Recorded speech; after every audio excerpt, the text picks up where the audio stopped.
City কর্পোরেশনের উন্নয়নমূলক অনেক কাজকর্ম করব, কিন্তু নির্বাচন পরে সামান্য কিছু করে কাজ, সব আশা তো পূরণ করে না। সৎ হইলে সব কাজ সে নিজে থেকেই করবে, আমার কিছু তারা বলতে হবে না। তার ইচ্ছা থাকতে হবে কিভাবে সে সিটিটা চালাবে, কিভাবে কি করবে, পয় নিষ্কাশন থেকে শুরু করে সবকিছু থেকে সন্ত্রাস মাদক থেকে সবকিছু তার উপর ডিপেন্ড করবে যদি সে সৎ হয়। সে যদি সৎ না হয়, আমাদের যতই বলি আমরা, সে কিচ্ছু করতে পারবে না। সবাই বলে এটা করবো ওইটা করবো ওইটা করবো, বাট করার বেলায় দেখা গেছে যে ও এই কাজে ব্যস্ত, ও এই কাজে ব্যস্ত, ওর নিজের প্রফেশন নিয়ে ব্যস্ত। সো আলটিমেটলি যে উনি যে একটা মানে প্রার্থী, উনি যে পরিস্থিতি দিছে এটা আসলে ফুলফিল করতে পারে না। ইলেকশন আগে সবাই তো আসে, সবাই তো সবকিছু দিয়ে যায়, আমাদের সবকিছু বলে যায়, এটা দেবো, এই রাস্তাঘাটের উন্নয়ন করবো, বাড়িঘরের বিল ট্যাক্স সবকিছু ঠিক করবো, আমরা সেটা করবো। কই পরে তো আমরা কিছুই পাই না। আমরা তো যেরকম আছি সেরকমই, বরং তার বেশি আরো বাড়ে। এই ধরনের দুর্ভোগ যাতে আমাদের না হয়, এই ধরনের ইয়ে থেকে আমরা বাঁচতে পারি, যাতে মেয়র প্রার্থীরা আমাদের প্রতি খেয়াল রাখে। যারা দুর্নীতি করবে না, সন্ত্রাস করবে না, মাদক মুক্ত সমাজ রাখবে, রাস্তাঘাট উন্নয়ন করবে, জনগণের শান্তিতে বসবাস করার চিন্তা ফিকির করবে, ইনশাআল্লাহ আমরা তাদেরকে ভোট দেবো। দুটো কথা বললে আবার কাজ হবে, এমন আমাকে মূল্যায়ন করবো, সম্মান করব, সেই লোকটা আমি ভোট দেবো। যখন নির্বাচনে পাস করে তখন আর কেউ যোগ্য কারোর মনেও করে না, মূল্যায়নও করে না, এবং দামও দেয় না। আমি মনে করি ইয়াং জেনারেশনের কোনো মেয়র আসলে খুব ভালো হবে। ইয়াং জেনারেশন, কারণ তারা কিন্তু বুঝবে না ইয়াং জেনারেশন তারা কি চায়। ভালো প্রার্থী চাই যে নাকি ভালো কাজ করবে, সবচেয়ে ভালো দেশের জন্য যে কাজ করবে তাকে ভোট দেওয়া হবে। আমাদের প্রতিনিধি জনগণের সুখ দুঃখ বুঝবে, যারা জনগণের জন্য কাজ করবে তাদেরকে আমরা চাই। আমরা একটা পরিবর্তন চাই দেশের। সবাই তো আস্তে আস্তে ভোট দেয়, আমাকে ভোট দিলে আমি ভালোভাবে চালাবো, দেশ চালাবো, মহল্লা চালাবো, সবকিছু চালাবো ভালোভাবে। 5 হয়ে সালে কেউ আর এই এলাকাতে আসে। ভোটারদের কথা আমরা শুনলাম। এখন এই যে অবাস্তবায়নযোগ্য প্রতিশ্রুতি বা এই যে ভোটারদের যে সংশয়, যে আসলে অনেক প্রতিশ্রুতি পাই, অনেক অঙ্গীকার পাই, কিন্তু পরে তো আমরা এগুলোর কিছুই দেখি না, করার মানুষকে আমরা খুঁজে পাই না। সার্বিক ক্ষমতা নেই। মনে করেন এখানে কেন্দ্রীয় সরকারের 27টি ডিপার্টমেন্ট আছে, মনে করেন রোডস অ্যান্ড হাইওয়ে বলেন বা বিদ্যুৎ বা ইত্যাদি, গ্যাস ইত্যাদি, অনেক কিছু।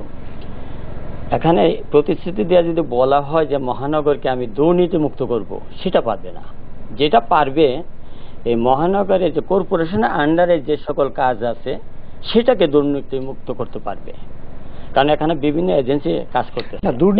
দুর্নীতির সঙ্গে মানে তার ক্ষমতার কি সম্পর্ক? তবে যেটা এই দুর্নীতি মুক্ত করতে গেলে যতটুকু তারা করতে পারবে, যিনি মেয়র হবেন তাকে অত্যন্ত সৎ হতে হবে। অসৎ লোকের দ্বারা কখনো দুর্নীতি মুক্ত সমাজ গঠন করা সম্ভবপর নয়।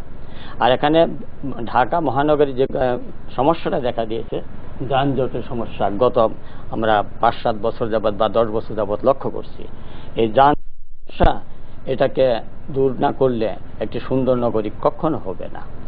আর এখানে বর্তমানে দেখা যাচ্ছে, সেটাও 5-7 বছর যাবৎ অত্যন্ত সন্ত্রাস চলছে, আইনের শাসন এখানে নাই, এবং এখানে ধরেন দুর্নীতি চলছে।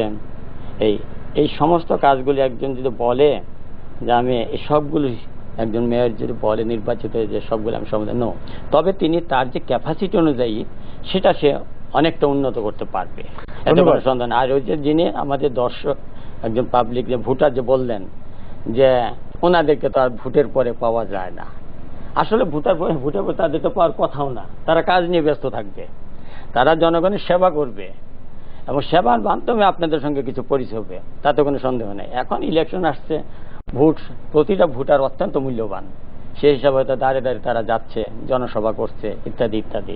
ধন্যবাদ মিস্টার হায়দার আলী।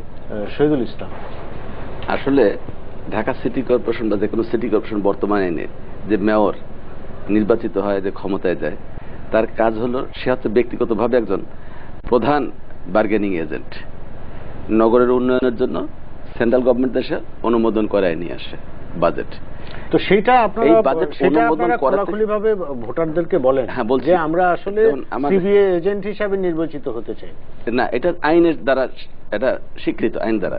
আমি নির্বাচন প্রথম ঘোষণা করেছি, আমি স্বশাসিত স্থানীয় সরকার প্রতিষ্ঠা করার জন্য আন্দোলন হিসাবে নির্বাচনে অংশগ্রহণ করেছি।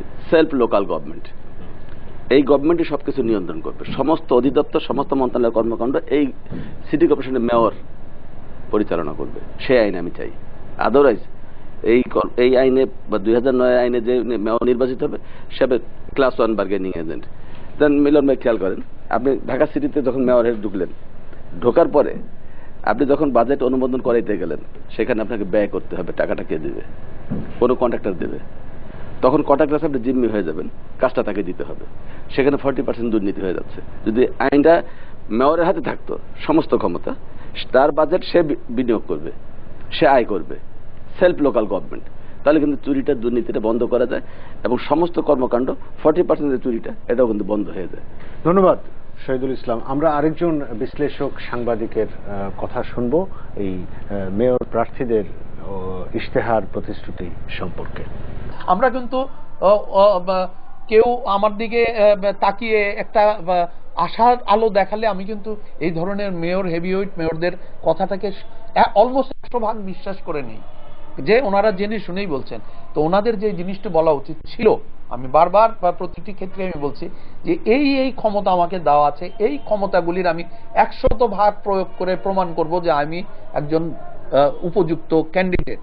আর এই জিনিসগুলির আমার ক্ষমতার মধ্যে নাই, কিন্তু আপনাদের আশা আকাঙ্ক্ষা পূরণ করতে হলে আমাকে এই ক্ষমতাগুলি আস্তে আস্তে নিয়ে আসতে হবে, অথবা এই ক্ষমতাগুলি ব্যবহার করার জন্য সরকারের সাথে আমাকে নেগোসিয়েশন করার, তার সাথে ব্যবস্থাপনার মধ্যে নিয়ে আসার জন্য প্রচেষ্টা চালাতে হবে।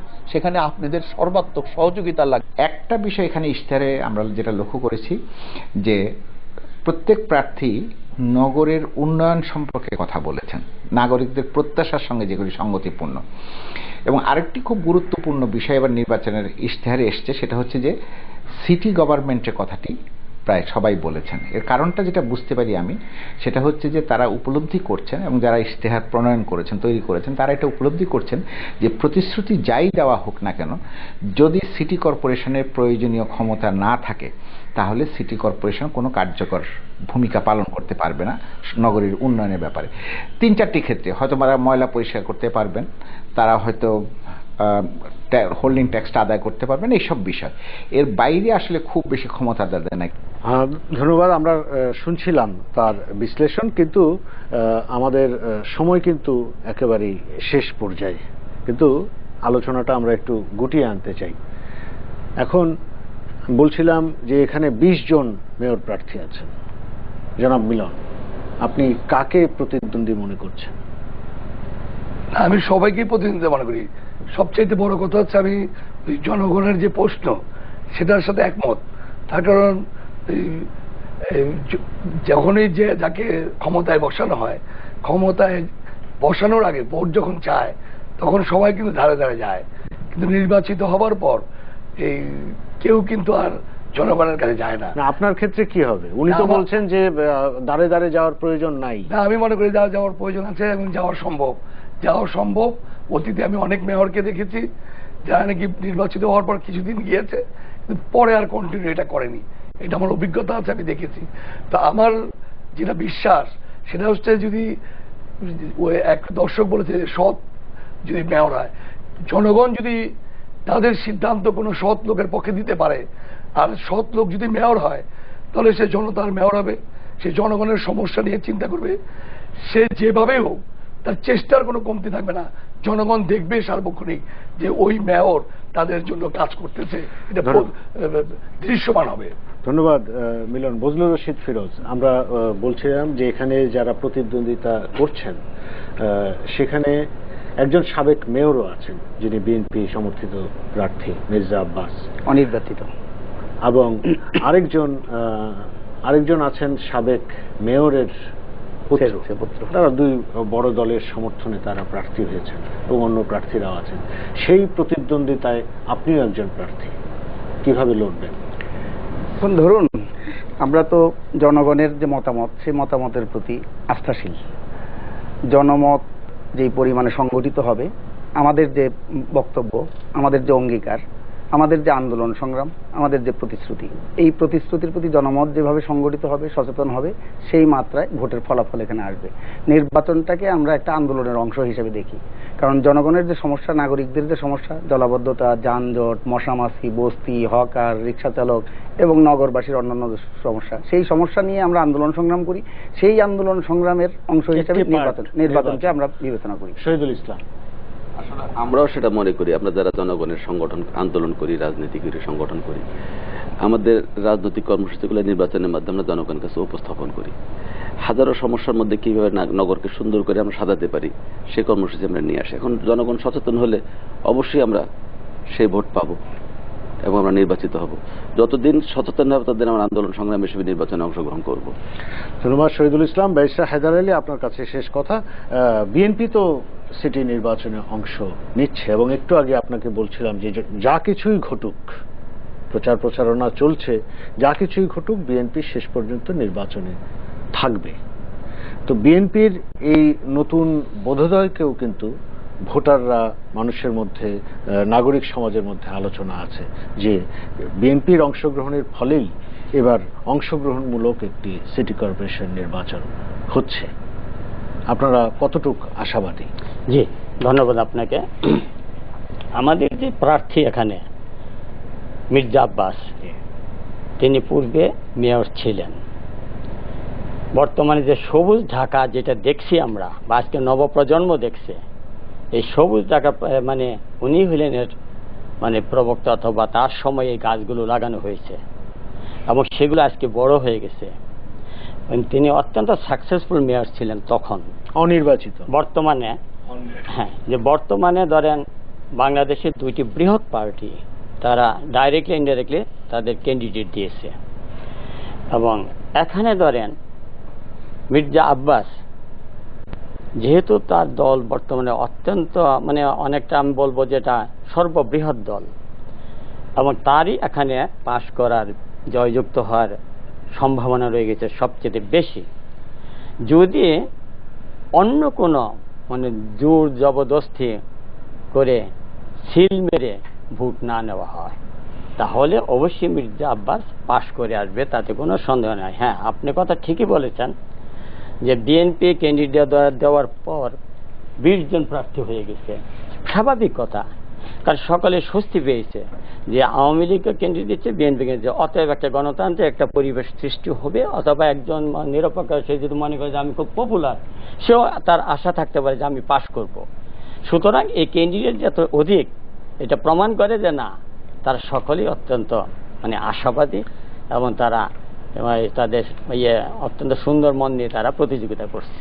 ধন্যবাদ ব্যারিস্টার হায়দার আলী। আমি সবাইকে একটু 10 সেকেন্ড করে সময় দিতে চাই, আপনি আপনার পক্ষে ভোটারদের উদ্দেশ্যে কথা বলুন। ধন্যবাদ। ঢাকা দক্ষিণ সিটি কর্পোরেশনের ভোটারদের প্রতি আমার আহ্বান যে চমকের দ্বারা না, প্রচারের দ্বারা না এবং বেশি শক্তির দ্বারা প্রভাবিত না হয়ে কালো টাকা, দুর্নীতিবাজ তাদেরকে বাদ দিয়ে সৎ যোগ্য প্রার্থীদেরকে নিজের ভোট নিজে দিবেন, যাকে খুশি তাকে দিবেন, দেখে শুনে দিবেন। সেই ধরনের যারা জনগণের আন্দোলনের সাথে আছে সেই ধরনের প্রার্থীদেরকে ভোট দিয়ে নির্বাচিত করবেন। আমি বজলুর রশিদ ফিরোজ টেবিল প্রতীকে মেয়র পদে প্রতিদ্বন্দ্বিতা করছি। আগামী 28 তারিখের নির্বাচনে আপনারা টেবিল প্রতীকে ভোট দিয়ে যার জনগণের, নাগরিকদের যে বিবেক, সেই বিবেকের বিবেককে জয়যুক্ত করবেন, সেই আশাবাদ ব্যক্ত করবেন। ধন্যবাদ। সাইফুদ্দিন মিলন। আমি হাজী সাইফুদ্দিন আহমেদ মিলন, শুভা প্রতীক নিয়ে আমি দাঁড়িয়েছি। ঢাকা দক্ষিণের সকল ভোটারের কাছে অ্যাপিল, আপনারা আমাকে চেনেন, জানেন, একজন সৎ দানশীল ব্যক্তি হিসাবে আপনাদের কাছে আমার পরিচিতি আছে।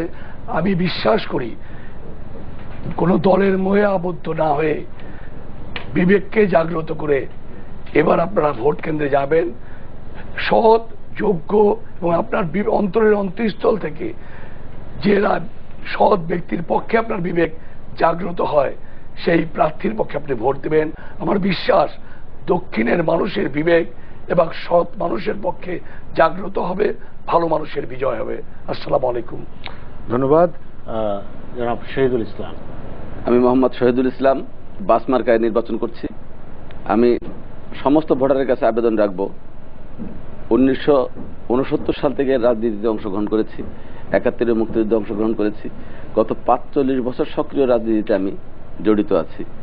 আজ পর্যন্ত আমার কোনো মোকদ্দমা হয় নাই, আমার কোনো কলঙ্ক নেই।